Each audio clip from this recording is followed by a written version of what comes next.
ఈ చల్లచల్లని క్లైమేట్‌లో వేడి వేడిగా పప్పుచారు చేసుకుందామా? ఈ పప్పుచారు చేయడానికి ముందుగా రసం పౌడర్ అనేది చేసుకోవాలి.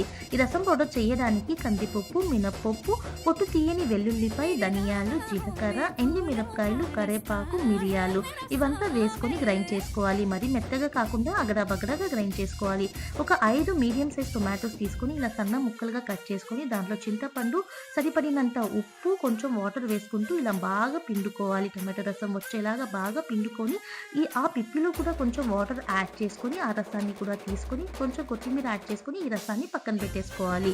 ఇప్పుడు పప్పు చారు చేయడానికి ఒక వెసెల్ తీసుకొని దాంట్లో ఆయిల్ యాడ్ చేసుకొని, ఆయిల్ హీట్ అయిన తర్వాత ఎండుమిరపకాయలు, కరివేపాకు దాన్ని వెంటనే చేసుకున్న రసం పౌడర్‌ని కూడా దీనిలో యాడ్ చేసుకొని ఒక 5 మినిట్స్ ఫ్రై చేసుకుంటే కలర్ అనేది ఈ విధంగా చేంజ్ అవ్వద్ది. అప్పుడు టమాటా రసాన్ని దీంట్లో యాడ్ చేసుకొని, దాంతో పాటు ఉడకపెట్టుకొని ఉన్న పెసరపప్పుని కూడా వేసుకొని, ఈ విధంగా బాయిల్ చేసుకుంటే మన పప్పు చారు